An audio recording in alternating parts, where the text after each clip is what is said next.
Balls, yummy. Balls good.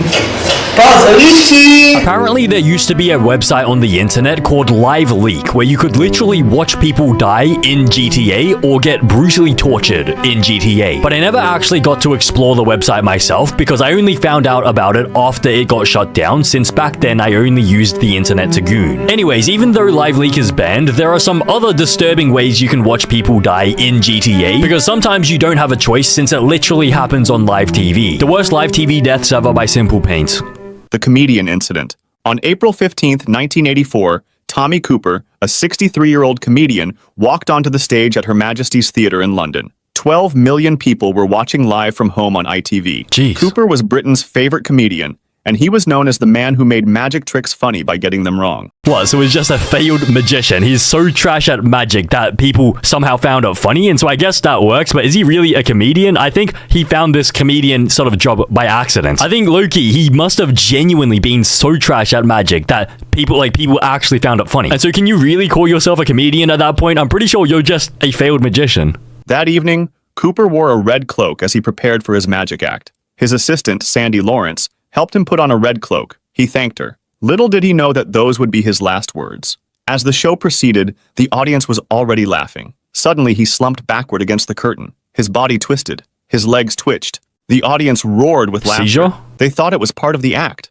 Cooper was famous for physical comedy. This looked like another one of his brilliant gags. But behind the curtains, something was wrong. Cooper wasn't moving on cue. The routine was taking too long. Director Alistair McMillan realized immediately that something terrible had happened. He cut to an unscheduled commercial break, but they had to continue the show. And so the director proceeded to walk out on stage, whip out his dingling, and start jumping to make it spin like a helicopter. This is a very awkward situation because I can understand from the crowd's perspective how they would have thought that this was actually part of the act. And also, I assume everyone on the stage crew, including the director, would have sort of thought it was part of the act initially. And so what are you meant to do in this situation? Like, what if you're like a worker here doing the stage crew and the director doesn't realize it's not part of the act? Are you meant to just watch there, knowing in your head that this is not part of the act, and just wait for someone to actually finally realize? Les Dennis and Dustin G were pushed onto the stage. They performed, while behind the curtains, people desperately tried to save Cooper's life. They tried to revive him, hitting his chest, trying CPR,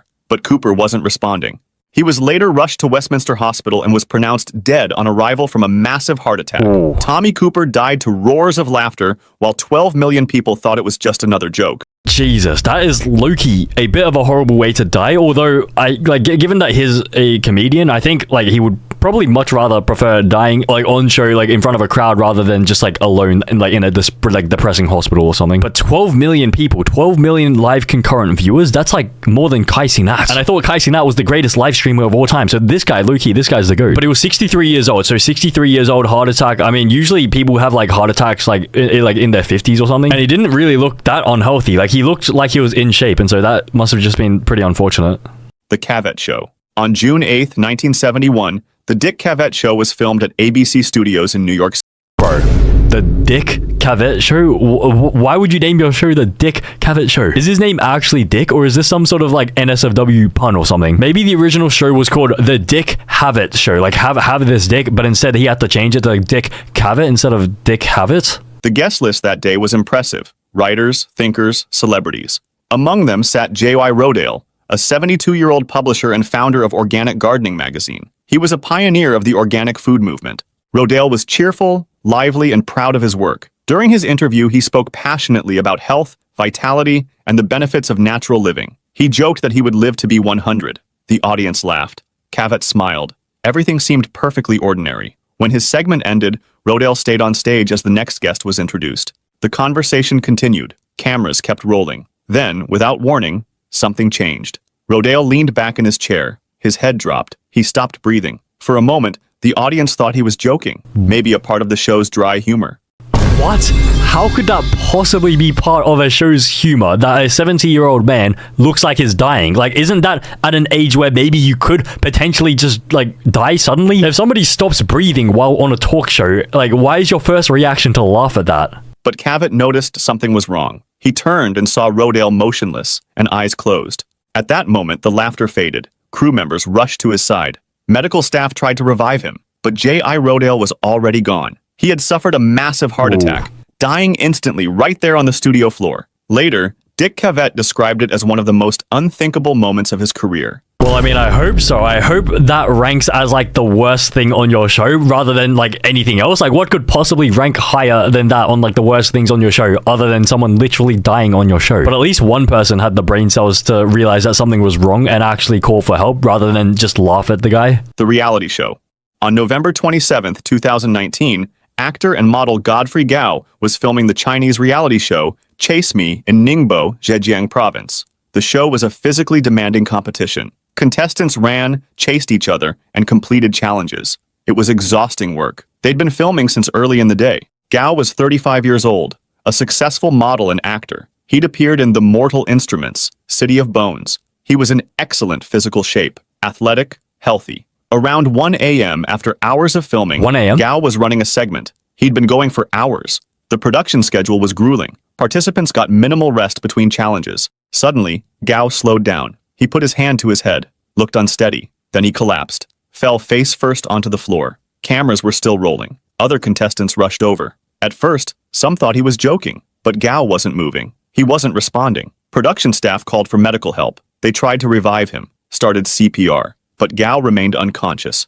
An ambulance was called, but it took time to arrive. He was rushed to the hospital, but he'd suffered sudden cardiac arrest. Ooh. Despite efforts to save him, Gao was pronounced dead at 4 a.m. His death became a catalyst for change, a tragedy that exposed the dark side of reality television production, where the quest for dramatic content could literally cost lives. Jesus Christ. So this reality TV show was basically the equivalent of a sweatshop. They have no rest whatsoever. Because how does this guy at 35 years old manage to have a cardiac arrest? I'm pretty sure the activity would have been insanely strenuous for that to happen. Unless he had some sort of like genetic predisposition or something, but that is like still insane. If he had no genetic risk of like having a heart attack at this young, that like, what was that schedule then? It's literally a sweatshop. Like, it's a sweatshop reality TV show. Who would even enjoy watching this? Like, you're filming at 1 a.m. in the morning? Where is the entertainment in that? Like, do you feel good watching really tired people try to like complete an obstacle course? Wouldn't it be better, like more enjoyable, more entertaining to watch people at full strength do the obstacle course? Because then they'll do it in high quality. Because it's sort of like with boxing. Like, during the end of the fight, like, it's always so bad. Like, the boxing is so sloppy. They're like all tired. They're like, not even throwing proper punches. But at the start, it's always so like energetic, like they're like doing like really good moves, like good agility, all that stuff. And this was in 2019. Like, this sort of seems like it would happen in like, I don't know, like the 1900s. This was only 6 years ago. It was in the modern era. How was this allowed to happen, especially to like a famous actor as well? Wouldn't like there be people trying to like baby him and make sure that he doesn't have to do any strenuous activity? The morning news tragedy. On August 26, 2015, reporter Allison Parker and cameraman Adam Ward were doing a routine morning live broadcast at Bridgewater Plaza near Smith Mountain Lake in Virginia. It was 6:45 a.m. Parker was interviewing Vicky Gardner about local tourism. The camera was live. People were watching at home over their morning coffee. Then suddenly, gunshots rang out. 8 rapid shots in rapid succession. Parker screamed and ran. The camera shook violently, fell, and the feed cut to black. Back in the studio, anchor Kimberly McBroom looked shocked, confused. She didn't know what had just happened. Neither did viewers. Bro, well, I know what happened. Somebody shot the news reporters and one of them probably got injured and died. How hard is it to understand? Like, I'm sure the viewers would understand if you like cut the feed and like, you know, put on like a 1 hour ad break just while people like recoup the situation. The shooter was Vester Lee Flanagan, a former WDBJ reporter who'd been fired from the station 2 years earlier. He'd harbored resentment. That morning, he'd approached the live broadcast with a gun. He shot Parker first, multiple times. She tried running but collapsed, then turned to Ward and shot him while filming. He also shot Vicky Gardner, who survived her injuries. After the attack, Flanagan fled and posted his own video to social media while driving. Some hours later, the police caught up with him. He took his own life during the chase. Allison Parker and Adam Ward died at the scene. Jesus Christ, that is insane. So how does that even happen? So this guy gets fired from the news station and decides to take his revenge on 2 innocent like people who work for the news station. Like he has no affiliation with these people specifically. It's just that he wants to get revenge on the news station. I'm sure there was a very good reason why he was fired 2 years ago. And based on his actions here, I can definitely understand why he was fired. He definitely wasn't the type of person that should have been hired to the station in the first place. Like maybe he got fired for cleaning out the employee fridge, eating every single thing in there. Like whenever people would bring their lunch in there, he'd just eat all the donuts in the cafeteria, the staff cafeteria, and leave nothing for anyone else to eat. And the fact that he can't even deal with his own consequences, he has to take his own life before facing court and everything and judgment and everything, that is actually such a dick move by him. No wonder why he got fired. I can tell that. I can definitely tell why he got fired.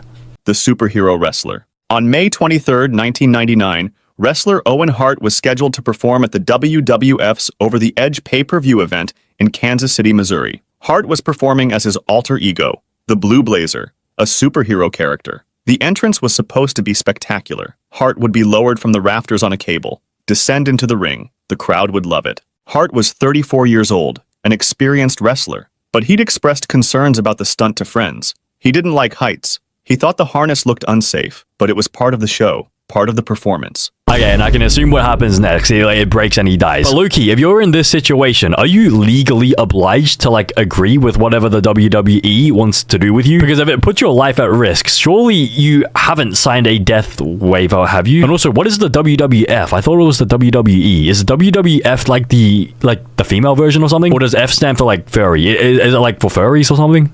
Around 8 p.m., Hart was hoisted into the rafters of Kemper Arena. He was 78 feet above the ring. Over 16,000 people were in attendance. The plan was for Hart to descend partway, then pretend the cable malfunctioned. He was attached to a quick-release harness, the kind used for quick escapes, but it was the wrong equipment for this stunt.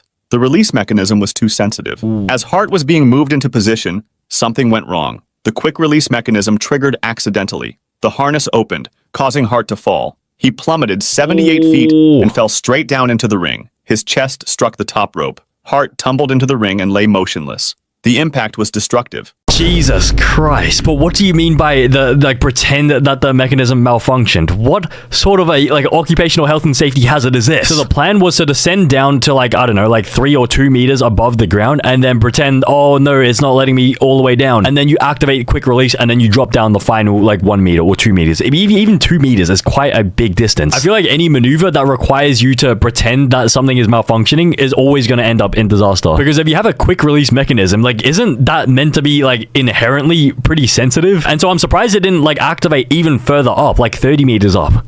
At first, the crowd thought it was part of the act. Some laughed, others cheered. Ooh. But EMTs rushed to the ring immediately. They knew this wasn't planned. Hart wasn't moving or breathing. They began CPR. That was when the fans knew that something terrible had happened. The festive atmosphere turned to shocked silence. Hart was placed on a stretcher. He was rushed to Truman Medical Center, but his aorta had been severed. He died from internal bleeding. He was pronounced dead at 8:20 p.m.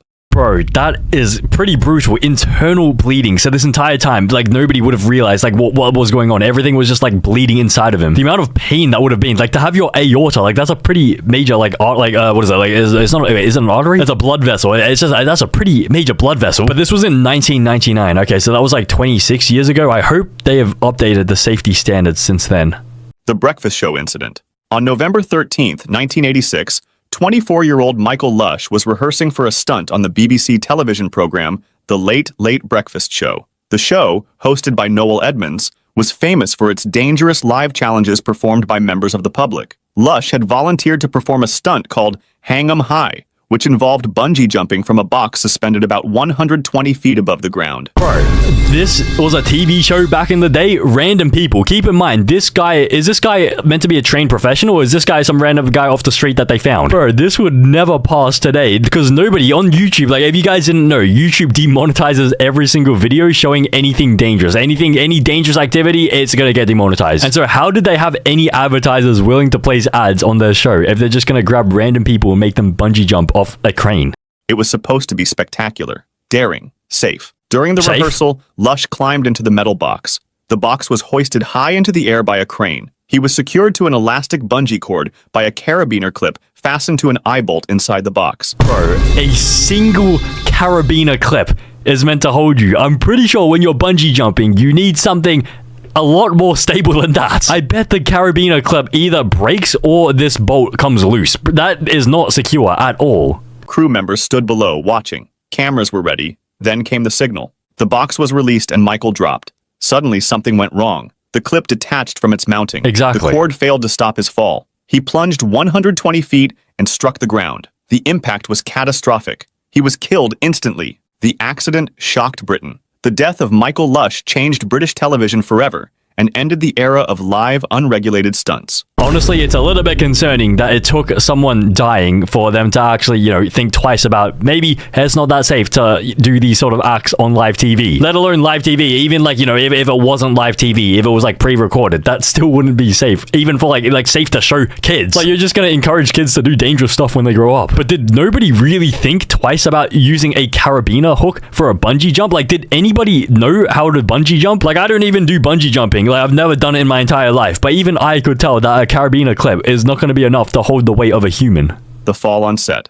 On June 8th, 2019, a 90-year-old legendary Philippine actor Eddie Garcia was filming the television drama Rosang Agamat in Manila. He was a legend in Philippine cinema. For over 7 decades, Garcia had been a fixture on screen. He'd played heroes, villains, soldiers, fathers, more than 600 film and television appearances. The crew admired him. Younger actors looked up to him. Everyone wanted to be around Manoy, as he was fondly called. That day's scene seemed simple. Just a short walk during an outdoor shoot in Tondo, Manila. Garcia walked into frame. Then suddenly, he stumbled. A cable lay across the ground. It was part of the production's lighting setup, but his foot was caught on it.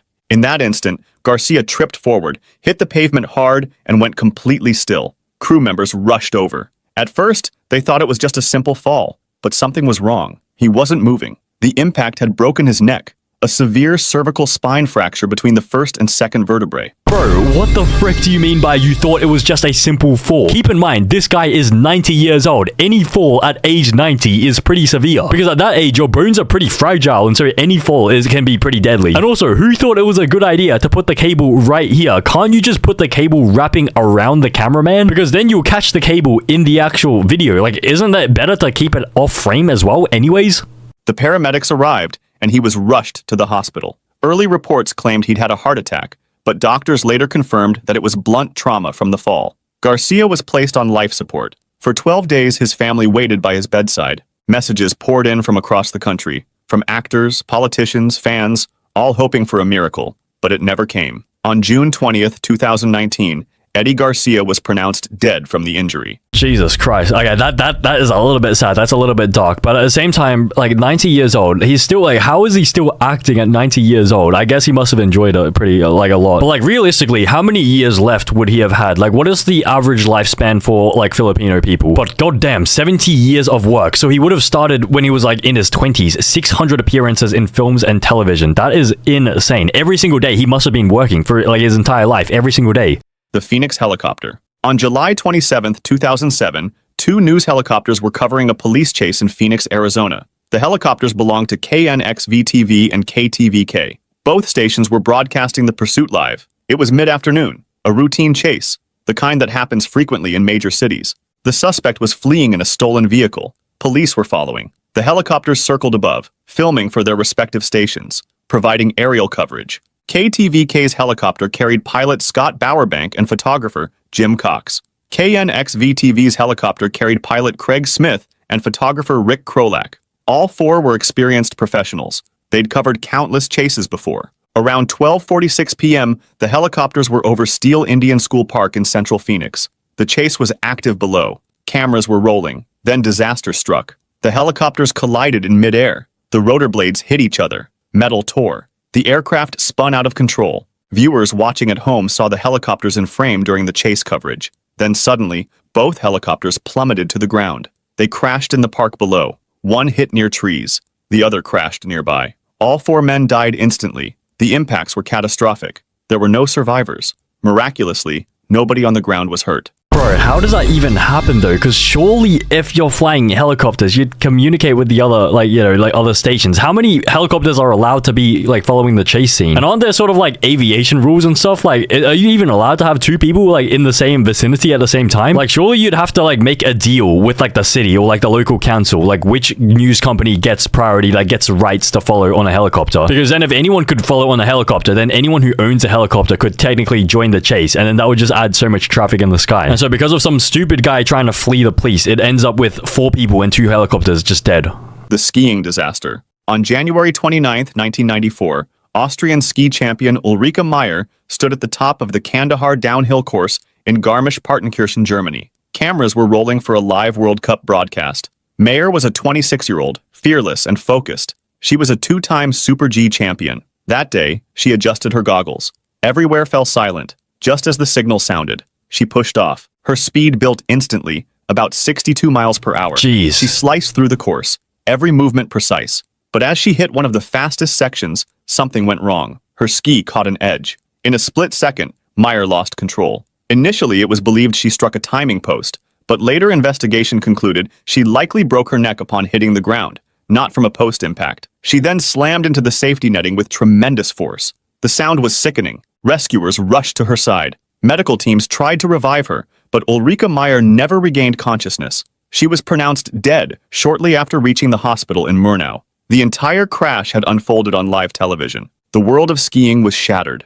In the aftermath, officials redesigned courses, strengthened safety nets, and implemented stricter standards. But no change could undo what the world had witnessed that day. A champion's final run, broadcast live to millions. Oh yeah, I'm pretty sure I've actually seen this clip. I think I may have somehow seen the original clip. I remember seeing a clip of someone skiing, and then like they sort of have like a really limp, lifeless body as they fall down. It's sort of like sort of cartwheeling down like the mountain. But I guess that's the danger with like skiing and everything. Like it's so hard to control skis, and you can go so fast on the ice. Like I used to ski, but then I switched to snowboarding because I felt like skiing was like so dodgy, especially like if one ski I feel like it's so much more easier to get injured with skiing compared to snowboarding. Because at least with snowboarding, like I have like a really good emergency braking mechanism. But with skiing, sometimes you lose control, you sort of start leaning backwards and you literally can't stop yourself from going down. But at least with snowboarding, I can literally grab the snow, I can grab onto anything to stop me from going and crashing into something or falling off the mountain. Because 100 kilometers per hour, but it should not be possible for a human to reach this speed on the ice. Because if you crash into a tree at 100 kilometers per hour with no protection apart from a helmet, but I'm pretty sure they don't even wear helmets in the Olympics, that's like instant death. Like that's literally instant death. But it's not like this person was like an amateur or anything. Like this was like a 2-time Super G champion. What? Wait, why would they call it Super G? Like what does G even stand for? Is it sort of like I like your cut G? Oh wait, it stands for Super Giant Slalom Super G. The academic interview. On September 12th, 2018, Professor Rita Jitendra appeared live on Doordarshan's Good Morning J&K, an Indian television news channel. She was there to discuss political issues. Jitendra was a prominent academic and political analyst. She frequently appeared on news programs to provide expert commentary. The interview began normally. Jitendra sat in the studio discussing current events with the host. She was articulate, composed, answering questions thoughtfully. Then, mid-sentence, Jitendra stopped talking. Her expression changed. She tossed her head backward and gasped for air. The host immediately realized something was wrong and called for help. Cameras were still rolling, broadcasting live. Viewers watched as Jitendra struggled to breathe. She collapsed in her chair. Studio staff rushed over and called for medical assistance. Medics arrived quickly and rushed her to a nearby hospital. She'd suffered a massive cardiac arrest, but doctors couldn't save her. Rita Jitendra was pronounced dead shortly after arrival. The incident shocked India. A prominent academic had died live on television, in the middle of an interview, while discussing ordinary political matters. Bro, low-key, I bet this wasn't an accident. Like, she's discussing political matters. I guarantee one of the politicians may have had something to do with this. I bet somebody snuck something into, like, one of her drinks or something. Something that, like, induces, like, a heart attack or something. Like, isn't there, like, some sort of drug that can do that? Isn't there some sort of, like, medication that can do that to you? Because the fact that she died on live TV discussing political matters, like, mid-sentence, like, isn't that a little bit too coincidental? And so somebody must have planted something, like, during the morning tea before she was scheduled to go onto the show, such that, like, you know, she would die like mid-sentence while she was being broadcasted. And so I guess this was meant to be some sort of like signal and a sign to all the other political people to like never talk smack about like the politicians and stuff in India. But I don't know, that's just my gut feeling. Maybe it's wrong. Maybe my theory is wrong. The Challenger disaster. On January 28, 1986, The Space Shuttle Challenger was scheduled to launch from Kennedy Space Center in Florida. It was the 25th shuttle mission. 7 astronauts were on board. The launch was special because one crew member was Krista McAuliffe, a teacher. She was the first civilian selected to go to space. Schools across America tuned in. Classrooms filled with students watching live. Everyone was excited, inspired. Space exploration was coming to their classrooms. It was a cold morning. Temperatures had dropped to 36 degrees the night before. Engineers expressed concerns about O-rings in the solid rocket boosters. Cold weather could compromise the seals, but the decision was made to proceed with the launch. At 11:38 a.m., the countdown reached 0. The shuttle's engines ignited. Flames and smoke billowed. Challenger lifted off. It rose into the clear blue sky. Everything looked perfect. Students cheered in classrooms across the country. It was 73 seconds into the flight. Then, disaster struck. At approximately 11:39 a.m., Challenger exploded. A massive fireball erupted. For a moment, nobody understood what happened. The crowds at Kennedy Space Center stood in stunned silence. On television, commentators fell silent. The camera stayed on the smoke trail. The 7 astronauts were dead. Commander Dick Scobie, pilot Michael J. Smith, mission specialists Judith Resnick, Ellison Onizuka, and Ronald McNair, payload specialist Gregory Jarvis, and teacher Krista McAuliffe. All gone in an instant. Okay, I've seen this in a previous video about space deaths, but I've never actually seen like the real life photos of like the people who died. That is insane. So this was the teacher that was like the first, meant to be the first civilian to reach space. But imagine being a student, like this was in like the, was it the early 2000s or the 1986? Imagine being a student and like you have like, I assume at like this age, a lot of kids want to become like an astronaut or something. Imagine being a student wanting to become an astronaut and then you witness your own teacher like die and blow up in the spaceship. But why would the teachers allow the kids to watch this knowing that like there is a chance that it could blow up? Or maybe the teachers thought there was a 0% chance that anything could go wrong. But like they don't discuss it in like a lot of detail here, but basically, so the reason why it blew up was because the O-rings were meant to sort of seal something, and when it gets too cold, it sort of, you know, I think the temperature shock can sort of cause it to break. But the issue was that they were planning this sort of this launch for ages. They kept them delaying it, and then because of that, NASA said like we have to go ahead, even though there's a chance that like, yeah, the O-rings could be broken, and then that's why like this error occurred and these people died. Because at this time during the year, I'm pretty sure there was a lot of like bad weather that caused it to be delayed, and then there was like pressure from the government for NASA to do this as like some sort of like demonstration or something, or like to actually, you know, accomplish a mission, and then that's why they sort of rushed it, and then these people died. The sci-fi tragedy. On September 20th, 1996, 27-year-old actor Kenneth Keith Stedman was filming an episode of the science fiction series Sliders near El Mirage Dry Lake, California. The crew was shooting a desert chase scene. Cameras rolled as Stedman drove a dune buggy across the barren expanse. It was a simple setup between takes. Then, out of nowhere, something went terribly wrong. The buggy hit uneven ground. It struck a hidden mound and flipped violently. The vehicle rolled over, throwing Stedman from the seat before crushing him underneath. Crew members screamed for help. Paramedics were called immediately, racing across the desert floor. But by the time they reached him, it was too late. Kenneth Keith Stedman was pronounced dead at a local hospital. The production was halted. The investigation confirmed it was a rollover accident. No explosions or pyrotechnics had occurred, just a tragic miscalculation. His death sent a jolt through Hollywood. It reminded everyone that even the simplest scene could turn fatal in an instant. But were rollover cages not invented back then? Like, surely he would have like had a seatbelt on, which would have kept him in place, and then the rollover cage could protect him, right? Or maybe since it was a movie, they didn't want him wearing a seatbelt because that would be too unrealistic and that would be too modern. But imagine if the paramedics, as they were coming over to help him, they also hit that same mound and toppled over and just died, both of them. This guy was only 27 years old, Jesus Christ, and he was majestic as frick as well. Bro, he was mewing before mewing was even invented. What year was this? 1996. Jesus Christ. He was 20 years, 30 years ahead of the game.